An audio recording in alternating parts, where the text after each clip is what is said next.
जय श्री हरि। एक बार बोलो सियावर रामचंद्र की जय, पवन पुत्र हनुमान की जय, रामायण मैया की जय। मंगल भवन मंगल हारी, द्रवहु सुदशरथ अजर बिहारी। कवन सुकाज कठिन जग माही, जो नहीं होते तात तुम पाही। मोर कहा सुनि करहु पाई, होई है ईश्वर करहि सहाई। सती जो तजि दक्ष मख देखा, जनमी जाई हिमाचल गेहा। तेहि तपु कीन शंभुपति लागी, शिव समाधि बैठे सबु त्यागी। जदपि अहि असमंजस भारी, तदपि बात एक सुनहु हमारी। पठवहु कामु जाई शिव पाही, करे शोभु शंकर मन माही। तब हम जाई शिवहि सिर नाई, करवाउब बिबाहु बरियाई। एहि विधि भले देव हित होई, मत अति नीक कहई सबु कोई। स्तुति सुरन कीन्हे अति हेतु, प्रगटे विषम बाण झष केतु। सुरन कही निज विपति सब रामा, सुनि मन कीन विचार सिया रामा। शंभु विरोध न कुशल मोहि रामा, बिहसी कहु अस मार सिया रामा। तदपि करब मैं काजु तुम्हारा, श्रुति कह परम धर्म उपकारा। परहित लागी तजई जो देहि, संतत संत प्रशंसहि तेहि। अस के ही चले सबहि सिरुनाई, सुमन धनुष कर सहित सहाय। चलते मारे अस हृदय विचारा, शिव विरोध ध्रुव मरनु हमारा।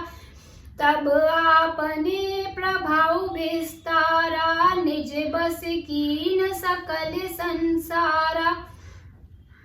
कोपे जबहि बारि चर केतु, छन महु मिटे सकल श्रुति सेतु। ब्रह्मचर्य व्रत संयम नाना, धीरज धर्म ज्ञान विज्ञाना। सदाचार जप जोग विरागा, सभय विवेक कटकु सबु भागा।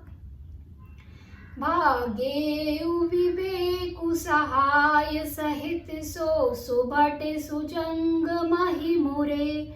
सद ग्रंथ पर्वत कंदरन महु जाई, तेहि अवसर दुरे। होनिहारिका कर तार को रखवार, जग खरे भरु परा। दुई माथे के हिरति नाथ, जेहि कहु कोपि कर धनु सरु धरा। जे सजीव जग अचर चर, नारी परुष अस नाम। ते निज निज मर जाद तजी, भये सकल बस काम। लखन सिया रामचंद्र शंकर हरि ओम। एक बार बोलो सियावर रामचंद्र की जय, पवन पुत्र हनुमान की जय, रामायण मैया की जय। आइए अब जानते हैं इसके अर्थ को। मेरी बात सुनकर उपाय करो, ईश्वर सहायता करेंगे और काम हो जाएगा। सती जी ने जो दक्ष के यज्ञ में देह का त्याग किया था, उन्होंने अब हिमाचल के घर जाकर जन्म लिया है। उन्होंने शिव जी को पति बनाने के लिए तप किया है। इधर शिव जी सब छोड़ छाड़ कर समाधि लगाकर बैठे हैं। यद्यपि है तो बड़े असमंजस की बात, तथापि मेरी एक बात सुनो। तुम जाकर कामदेव जी को शिव जी के पास भेजो, वह शिव जी के मन में क्षोभ उत्पन्न करें, उनकी समाधि भंग करें। तब हम जाकर शिव जी के चरणों में सिर रख देंगे और जबरदस्ती उन्हें राजी करके विवाह करा देंगे।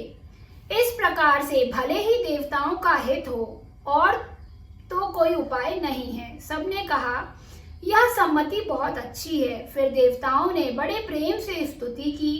तब विषम 5 बाण धारण करने वाला और मछली के चिन्ह युक्त ध्वजा वाला कामदेव प्रकट हुआ। देवताओं ने कामदेव से अपनी सारी विपत्ति कही। सुनकर कामदेव ने मन में विचार किया और हंसकर देवताओं से यूं कहा कि शिव जी के साथ विरोध करने में मेरी कुशल नहीं है, तथापि मैं तुम्हारा काम तो करूंगा, क्योंकि वेद दूसरे के उपकार को परम धर्म कहते हैं। जो दूसरे के हित के लिए अपना शरीर त्याग देता है, संत सदा उसकी बड़ाई करते हैं। यूं कहकर सबको सिर नवाकर कामदेव अपने पुष्प के धनुष को हाथ में लेकर वसंत आदि सहायक के साथ चले। चलते समय कामदेव ने हृदय में ऐसा विचार किया कि शिव जी के साथ विरोध करने से मेरा मरण निश्चित है। तब उसने अपना प्रभाव फैलाया और समस्त संसार को अपने वश में कर लिया। जिस समय उस मछली के चिन्ह की ध्वजा वाले कामदेव ने कोप किया, उस समय क्षण भर में ही वेदों की सारी मर्यादा मिट गई। ब्रह्मचर्य, नियम, नाना प्रकार के संयम, धीरज, धर्म, ज्ञान, विज्ञान, सदाचार, जप, योग, वैराग्य आदि विवेक की सारी सेना डर कर भाग गई। विवेक अपने सहायकों सहित भाग गया। उसके योद्धा रण भूमि से पीठ दिखा गए। उस समय वे सब सदग्रंथ रूपी पर्वत की कंदराओं में जा छुपे, अर्थात ज्ञान, वैराग्य, संयम, नियम, सदाचार आदि ग्रंथों में ही लिखे रह गए। उनका आचरण छूट गया। सारे जगत में खलबली मच गई और सब कहने लगे, हे विधाता, अब क्या होने वाला है? हमारी रक्षा कौन करेगा? ऐसा 2 सिर वाला कौन है जिसके लिए रति के पति कामदेव ने कोप करके हाथ में धनुष बाण उठाया है? जगत में स्त्री पुरुष संज्ञा वाले जितने चर अचर प्राणी थे, वे सब अपनी अपनी मर्यादा छोड़कर काम के वश हो गए। सबके हृदय में काम की इच्छा हो गई।